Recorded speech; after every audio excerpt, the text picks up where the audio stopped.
Hello and welcome back to my RC channel. I'm Andy RC and today I'm going to be doing a quick update of the Foxeer mix. Now, I reviewed this previously on the channel, but there was a couple of things that I missed out and some other things that I want to try.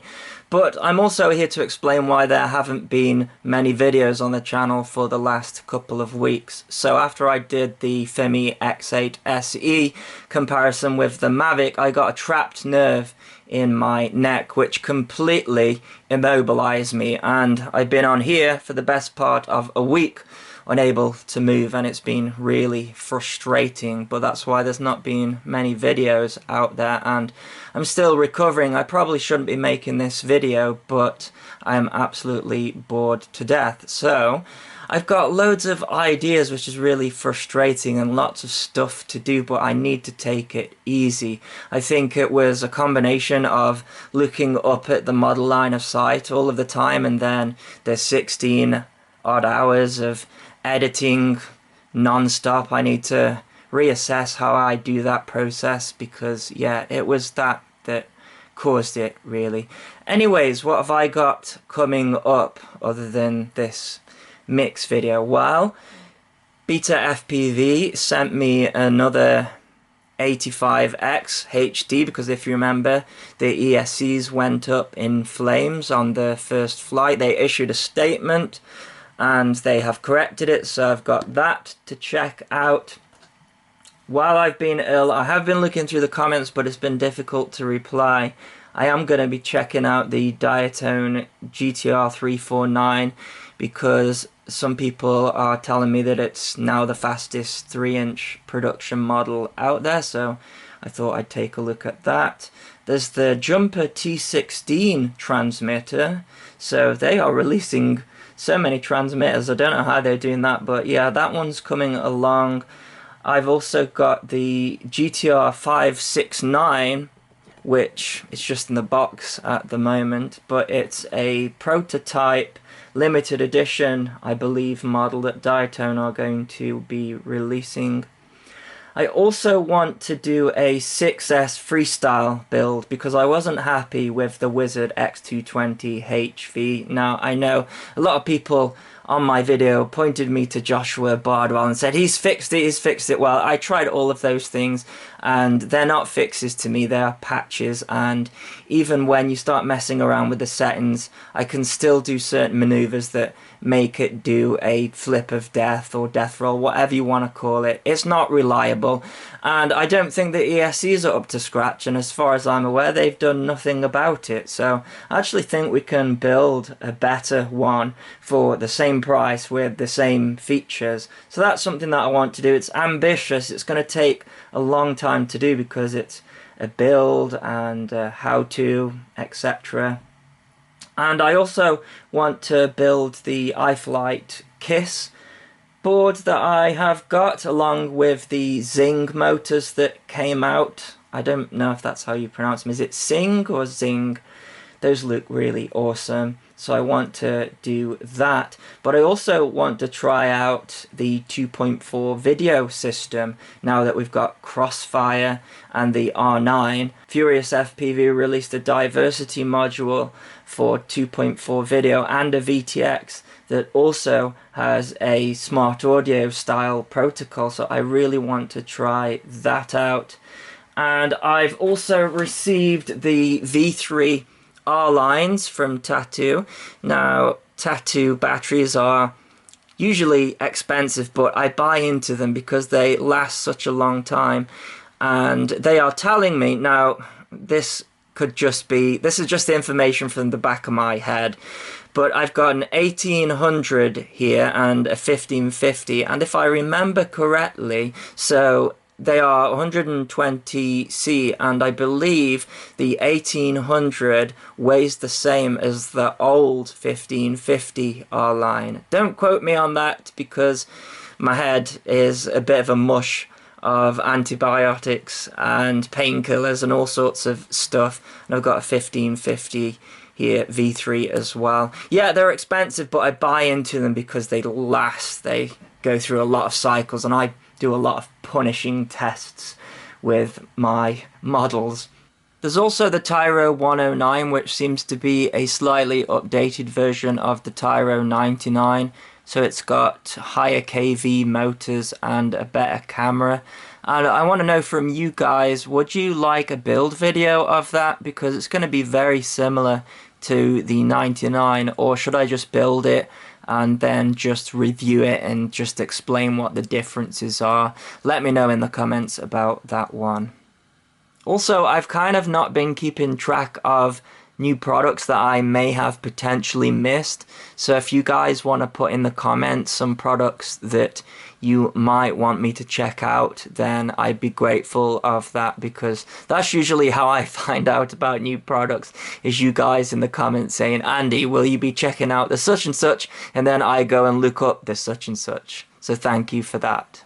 And finally, I want to do some more stuff with the X8 and the A3. In fact, the very day I published that, everyone was like, there's a new firmware, you're going to do a video on it. I'm like, I just spent 3 days and I'm in agony editing that video. So yeah, I'm gonna have to look at how I do my videos and editing, and maybe take more breaks and think about my posture, how I'm sitting, and also when I'm flying about my posture as well, because yeah, this was a new kind of pain that I've not experienced. It's been absolutely diabolical. Poor me, eh? Anyways, let's get on to the mix, because there was a couple of things that I didn't go through, such as the fact that you can actually view the video files that you have recorded, which you can't do with any of the other current offerings out there. So I believe you connect the controller board up,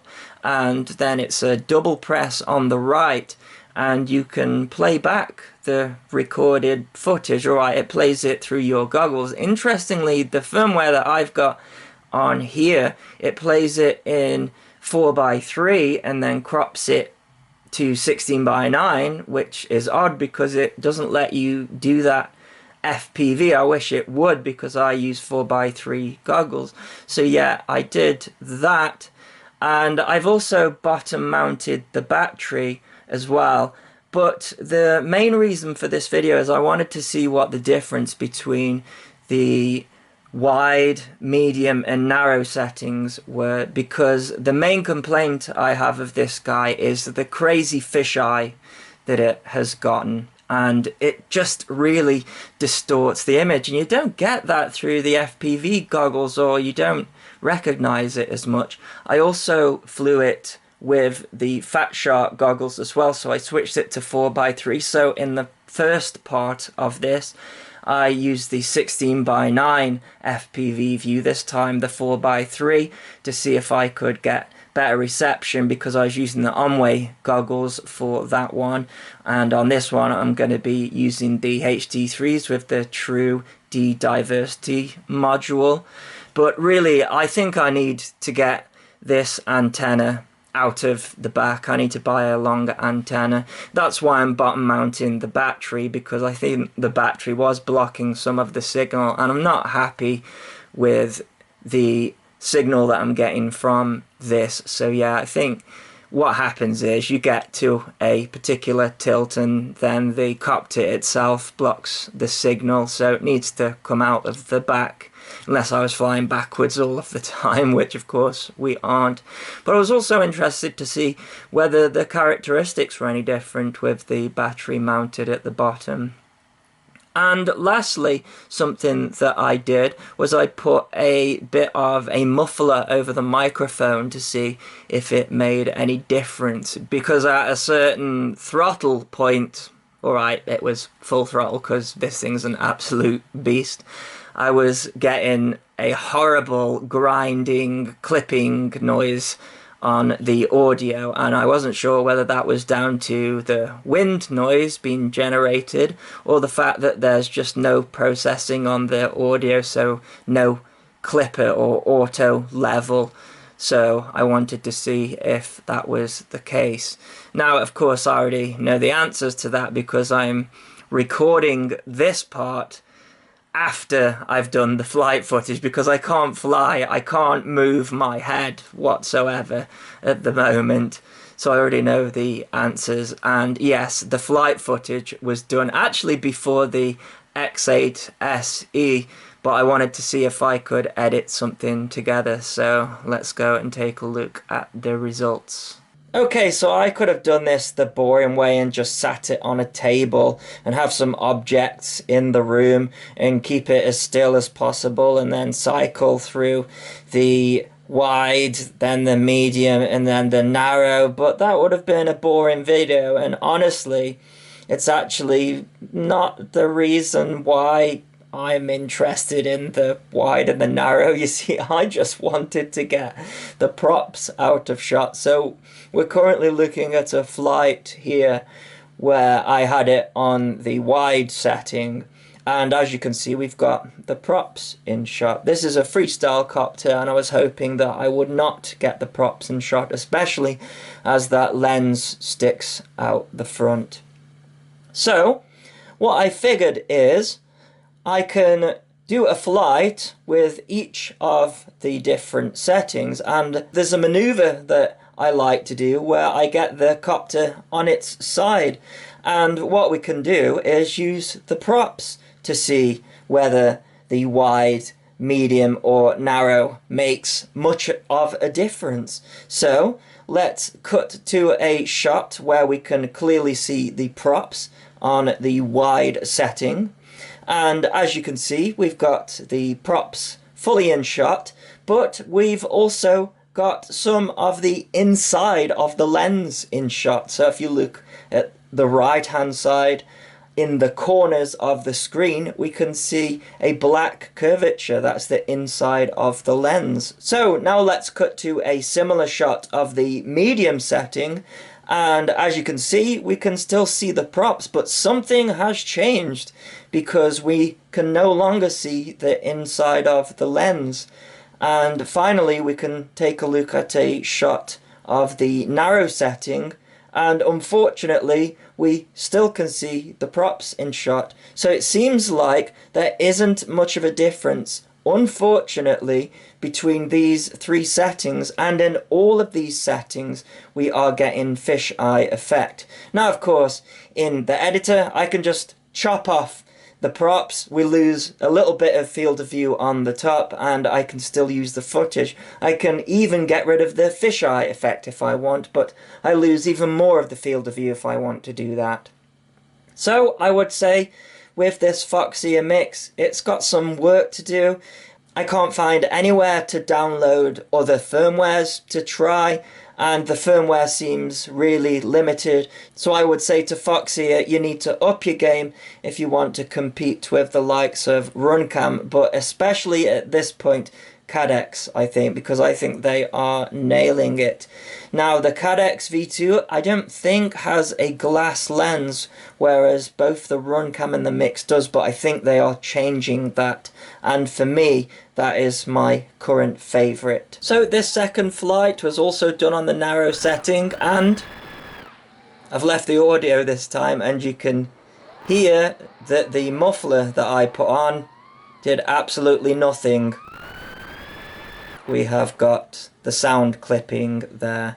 So yeah, something needs to be done about that, because it sounds quite important, I think, in FPV videos. I'm just now going to do a nice cinematic run down the field, and it's looking pretty steady, I think. I've also got the DVR running, so I'll show you that. And this is the 4x3 setting that I've got, so you can see how much that you lose in terms of field of view, but actually it wasn't too bad. You can see I'm getting quite a bit of breakup though because of that antenna placement. Now I see a lot of people complaining about the FPV feed. You know, it's too pale, and you know, there's not enough contrast, and it always looks better through the goggles than it does through the computer, because you can adjust the contrast and brightness on your goggles. I want to encourage these companies to keep doing what they are doing, because it's the way forward in my opinion.